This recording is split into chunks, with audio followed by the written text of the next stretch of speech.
May panibagong petisyon mga kababayan na final yung kampo ng mga Duterte sa Supreme Court. Gustong ipatigil yung impeachment trial laban kay Sara Duterte. Ito po yung kalalabas pa lang na balita. Ngayon pa lang 9:31 AM. Makikita ninyo mga kababayan, liyamadong-liyamado ang ating administrasyon, hindi lang sa kandidato. Yung Team Pilipinas, Team Philippines, Team Liwanag versus Team Lagim, Team China. Na hindi pa tapos ang boxing sa politika. Makikita ninyo mga kababayan, liyamadong-liyamado. Nagpapagang mga balita at pagtalakay sa mga isyu ng lipunan. Pulsa, opinyon, banat at paglalantad sa katotohanan. Pulsa, what you see is what you get. You decide. May panibagong petisyon mga kababayan na final yung kampo ng mga Duterte sa Supreme Court. Gustong ipatigil yung impeachment trial laban kay Sara Duterte ng abogado ni Digong, abogado ni Pacquiao, pare-parehas yung mga abogado nila. Si Pimentel naman po, may petisyon. Ang petisyon man pero hindi sa Supreme Court. Sulat po kay Chis Escudero, Senate President. Nasimula na po ang impeachment trial. At remember, yung isang abogado, may mandamus petition din sa Supreme Court to immediately start the impeachment trial. Biglang nakaisip po yung abogado ni Pacquiao, si Atty. Torion, nagpetition din po sa Supreme Court to impeach, to stop the impeachment trial. Ito po yung kalalabas pa lang na balita. Ngayon pa lang 9:31 AM, February 18, petition to stop impeachment trial versus VP Sara Duterte filed at the Supreme Court. Ito naman yung sulat ni Pimentel kay Senate President Escudero para simulan agad yung impeachment dahil sa nakasulat na forthwith niya. You see? Bangga-bangga na mga kababayan. Unahin natin itong petisyon ni Torion na malamang delaying tactics. Kung hindi delaying tactics mga kababayan, this is just a distraction. Dinidistract nila, ginagawa nila, they're moving heaven and earth, heaven and hell pala. Para hindi po matanggal si Sara. Malabo na po mga kababayan, malabo na paboran ng Supreme Court itong petisyon ni Atty. Torion. Kasi yung impeachment po, sole power ng Congress. At yung impeachment trial, sole power ng Senado. Sabi dito sa balita, Mindanaoan lawyers on Tuesday filed a petition before the Supreme Court in a bid to stop the impeachment complaint filed against Vice President Sara Duterte. Party po ito ng galawang Protect Sara, Save the Queen, Protect Sara. Kasi sa totoo lang, pag natanggal po si Sara at ma-disqualify, wala nang Duterte ang mananalo sa anumang national position. Wala na silang pag-asa na makabalik pa sa Palasyo Malacanang. Si Digong po, malabo man po yung sinabi ni Pantaleon Alvarez na si Digong yung patatakboy nilang muli. Malabo pa po sa sabaw ng pusit yung mga argumento ni Pantaleon. Desperate yun po. Announcement para lang may mapag-usapan, para buhayin, bigyan ng pag-asa yung mga supporters ni Digong na hindi pa tapos ang boxing sa politika. Makikita ninyo mga kababayan, liyamadong-liyamado ang ating administrasyon, hindi lang sa kandidato. Yung Team Philippines, Team Liwanag versus Team Lagim, Team China. Tama ba? Kaya ito mga desperate move para harangin ang impeachment. Sabi dito sa balita, the petition for certiorari and prohibition seeks to issue temporary restraining order and declare the impeachment complaint null and void. Yung petition mga kababayan, final ng mga abogado from Mindanao, hindi lang pala si Torion, filed by Attorney Israelito Torion, Attorney Martin Delgra, o yung abogado ni Digong ito si Delgra, yung nag-appear doon sa Senate investigation, Attorney James Reserva and Attorney Hilary Olga among others.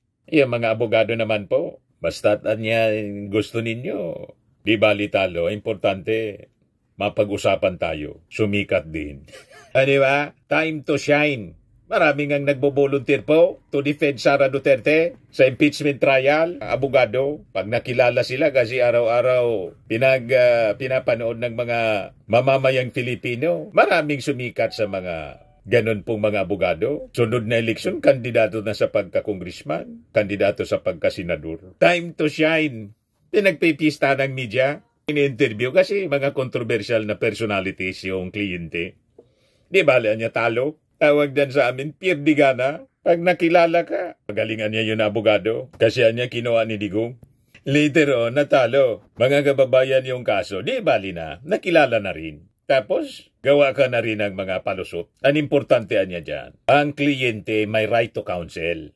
Ipaglaban ang right to counsel. And it is niya guaranteed by the Constitution. The right of any person, constitutional right, to counsel of his or her choice. Nagits na ninyo? Kaya nagpapang-agaw po.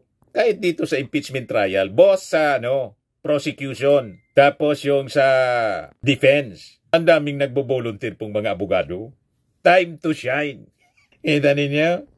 Tingnan ninyo itong si Torion. Diba? Kilalang kilala na natin. Torion is also the legal counsel of alleged qualified trafficker and detained senatorial candidate Apollo Quiboloy. Sabi dito sa balita, according to an advisory, the petition questions the impeachment process arising from the said complaint, considering that the initiation of the same was procedurally defective, constitutionally infirm, and jurisdictionally void.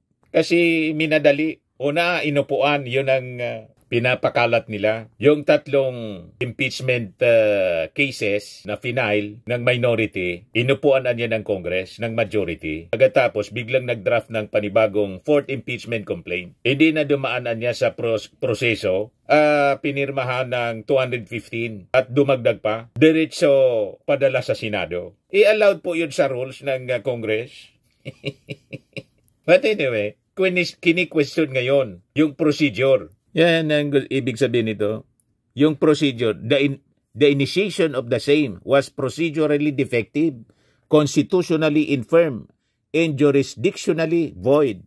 Ngayon, doon naman po sa petition urging the High Tribunal to compel the Senate to immediately begin Duterte's impeachment trial may be included in its in-bank decision on Tuesday. Bukas po, sabi ng spokesperson ng Supreme Court na si Camille Ting, yung petition na final, mga kababayan, ni former Special Counsel of the Presidential Commission on Good Government, Catalino Generillo Jr., final noong February 14. As a background, Senate President Francis Chis Escudero previously said that Duterte's impeachment trial will begin after the fourth State of the Nation address ng ating Pangulo sa July pa.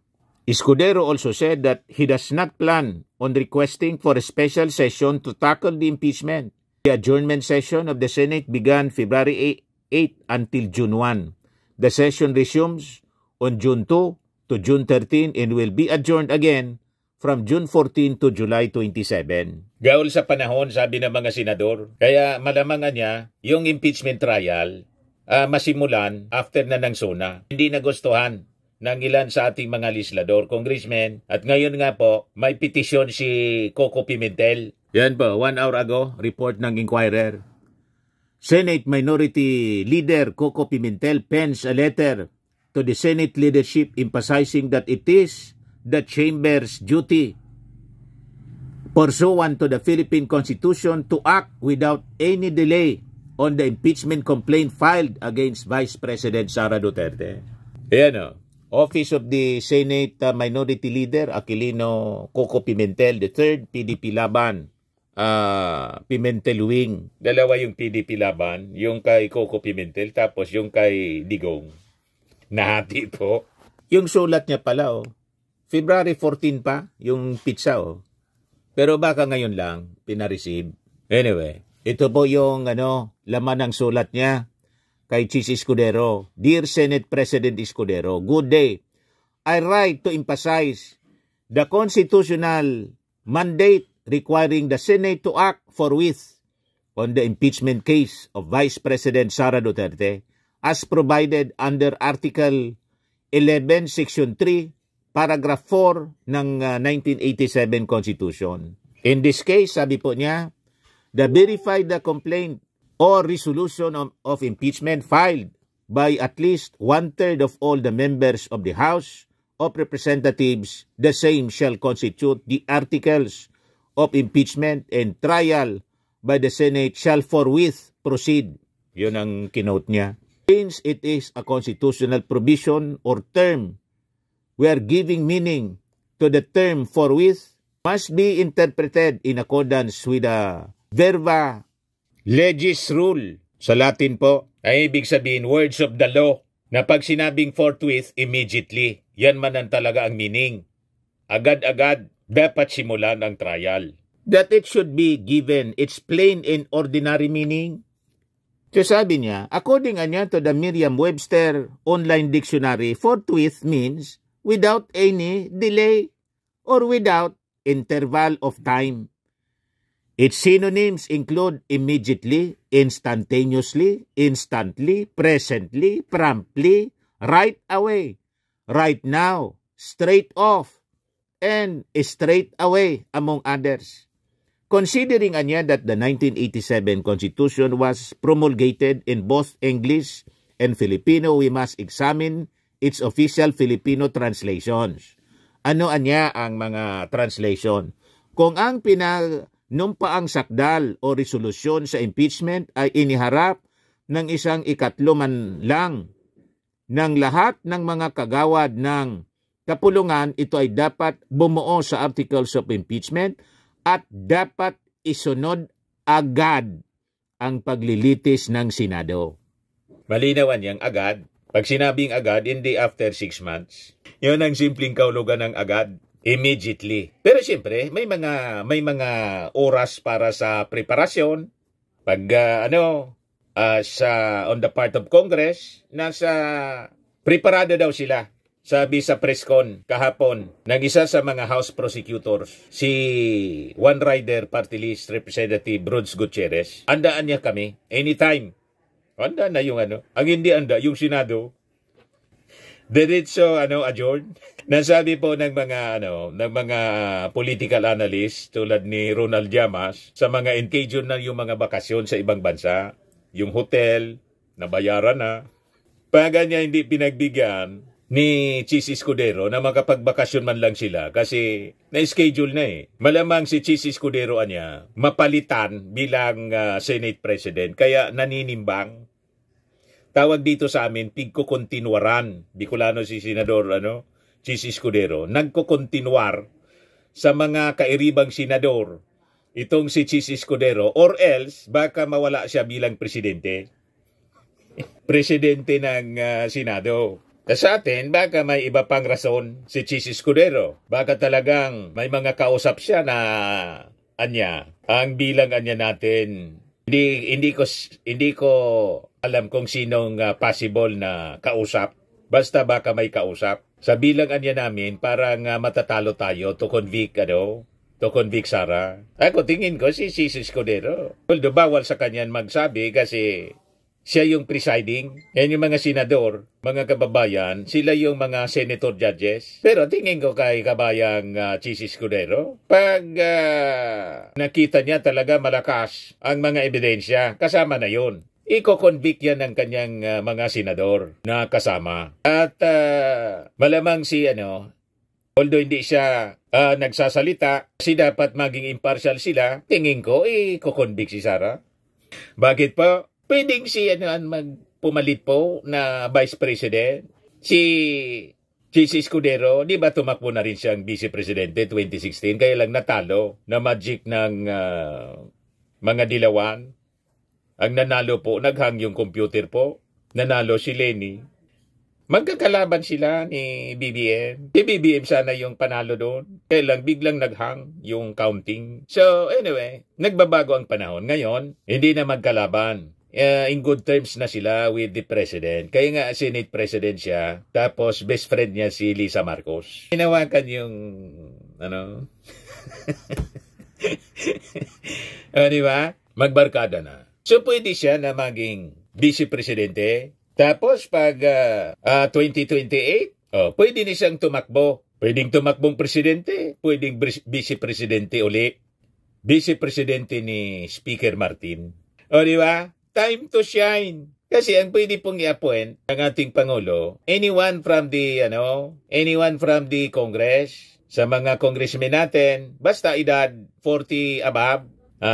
Sa senador, lahat naman sila 40 above. Tayo ng qualification na dapat pong presidente ay vice-presidente, 40 above. Lahat ng senador, 40 above, qualified po. Kaya yung mga senador, dapat i-convict ninyo si Sara para yung ambisyon ninyo na maging vice-presidente, o di magiging maliwanag. Pero pag pinabalik pa ninyo yung mga Duterte sa national position, magiging kalaban ninyo. O di ba? Ito na yung pagkakataon ninyo. Anyway, maliwanag naman po yung mga pagkakamali, yung mga violations na nakasulat doon po sa 7 articles of impeachment. Pag hindi ninyo kinonvict si Sara Duterte, kayo yung convicted sa eleksyon.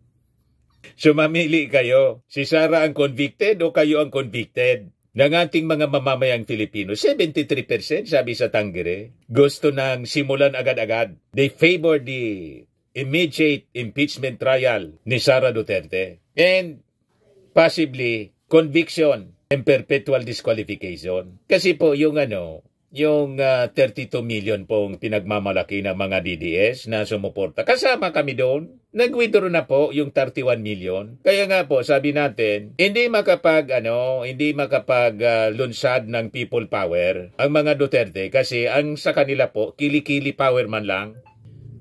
Tama ba? Yung mga vloggers man lang nila po na fake news peddlers. Tapos trolls.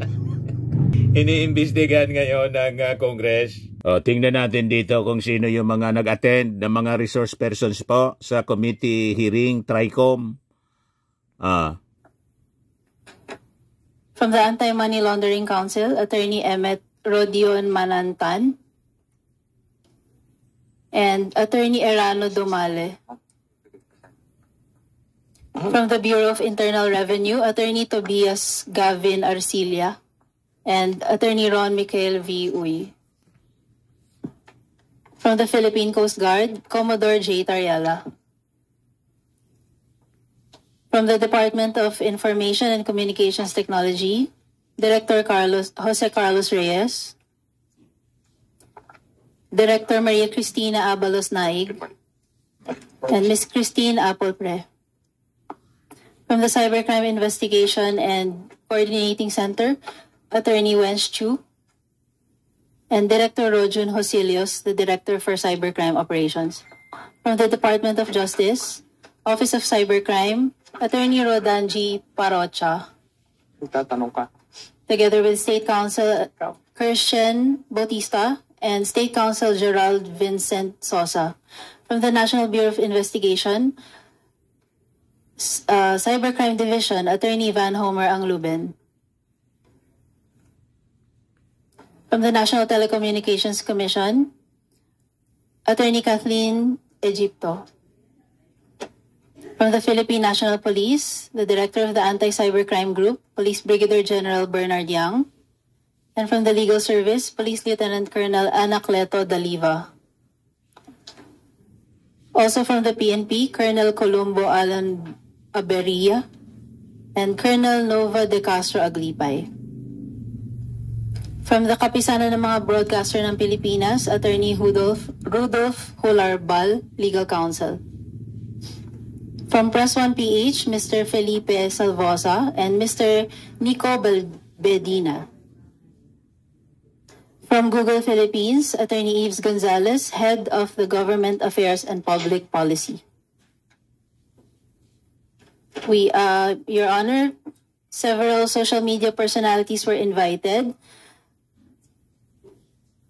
Present today are Ms. Maria Lourdes Tiquia, Mr. Ross Flores del Rosario, and Mr. Elijah San Fernando. And also Attorney Claire Castro. From the Philippine Daily Inquirer, Ms. Juliet Haveliana. From the Social Weather Survey, Ms. Linda Guerrero. From Scam Watch Philippines, Mr. Josel de Guzman. And finally, former colleague, Congressman Sylvester Bello. That's all for now, Mr. Chair. Thank you. Wala yung mga ano? Thank you, Comsec. The members of the three committees present this morning are the following. Chairman Joboy Aquino. Wala yung mga DDS vloggers pa. Si Tiki, bumalik. Yung bagong vlogger, si Attorney Claire Castro, nandun. Pero yung mga tinaguriang mga fake news peddlers, lahat wala. You see? Ito yung opening remarks, mga kababayan, opening statement ni Congressman Acop. This inquiry into the rampant posting of false and malicious content in social media platforms is being conducted pursuant to House Resolution number 286, principally authored by Senior Deputy Speaker Aurelio D. Gonzalez Jr.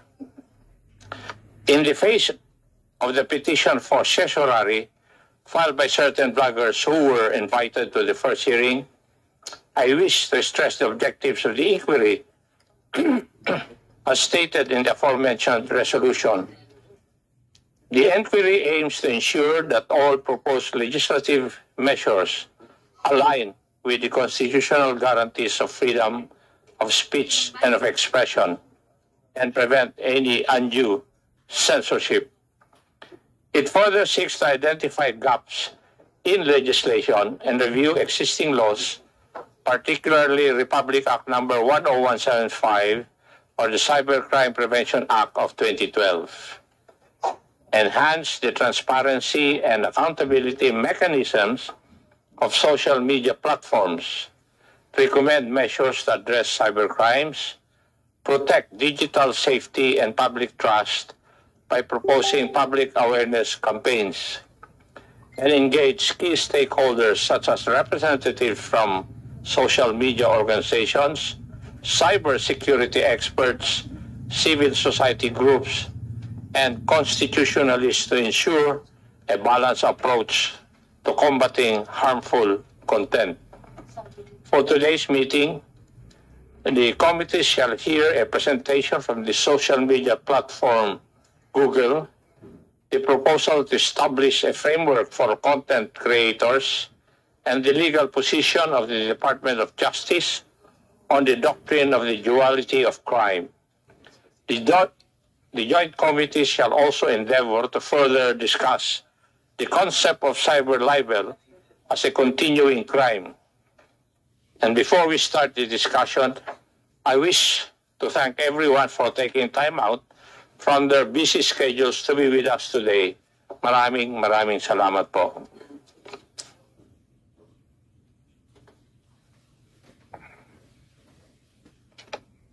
Chairman, I just would like to reiterate that the opening statement objectives or the objective of the hearing that the Tri-Committee is conducting is not to suppress the freedom of expression or the freedom of speech. In fact, we are all aware that this is provided for in our Constitution. And we'd like to respect and honor the right of everyone to his own opinion and to his own expression. Contrary to what others may be thinking,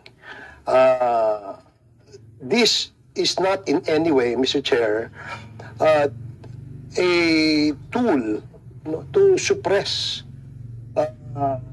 their expressions or their opinions on certain or several issues. Whether it may be in political point of view, or maybe economic point of view, or even other point of views.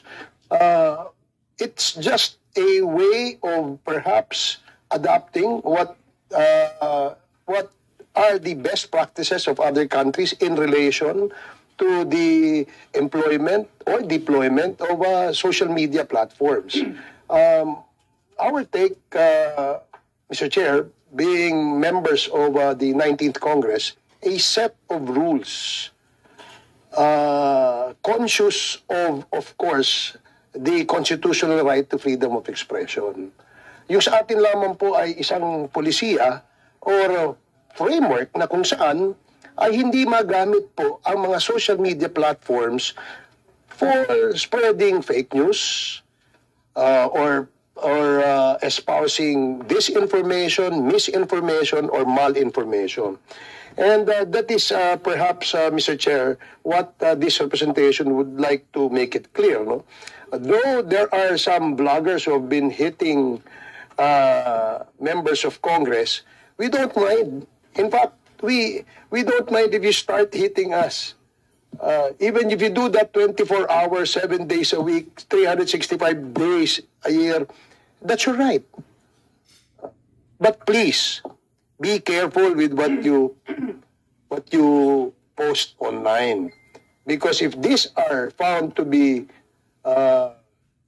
fake or lies or falsehoods, then there are laws that can be used to penalize those who have abused that freedom of expression. Kaya po tayo may mga batas. And let me remind them too that this right, though it is provided for in our Constitution, is not an absolute right. So para lang po malinaw, to put the discussion in the context of what we want to achieve in this particular hearing, Mr. Chair. Thank you, Mr. Chair. Thank you, Your Honor. So yun mga kababayan, yung ginagawa ngayon na hearing, yung mga or investigation, yung mga hindi umattend na dati na po naunang in-invite pero tumakbo po sa Supreme Court, hindi pa na-mention kung ano yung mangyayari sa kanila. Possibly at the end of the hearing mamaya magiging parte yun sa pag-uusapan. Kasi hindi man pwede na basta na lang i-ignore yung invitation. And in fact, may show cause order po laban dito sa mga perceived fake news peddlers po na karamihan mga DDS vloggers. Fairmax Firming and Lifting Cream, pinapahid po sa mga pulses in affected area. Mainam po sa paninigas ng mga kasukasuan. Ito naman po, Automax Radiant Serum. Sa mukha naman yung application, anti-aging po siya. You will look 10 years younger than your age. Sa mga cancer patients naman po, baka lang gusto ninyo itong itry. Ning siya red mixed fruit drink. Hindi mo po siya gamot, food supplement siya. Kaya lang, gawa siya mga kababayan sa goji berry. Yung goji berry, may anti-cancer properties. O ngayon, yung mga inquiries ninyo, dumiritso na lang kayo sa aming messenger sa Facebook para masagot namin agad. Ayos pa? Ayos na ayos niya, Mr. Maravilla. At sa mga naghanap po ng malinis and spacious fitness gym, pumunta lang po kayo sa aming Colossal Fitness Gym. May Grab Car Rental din po kami. Yan po yung bago naming product na binibenta online. Eye Glow Serum, whitening po siya. Tingnan ninyo yung epekto sa aking anak na architect before and now. Yung mga inquiries po ninyo, dumiretso na lang kayo sa kanyang Facebook account, Riz Maravillas.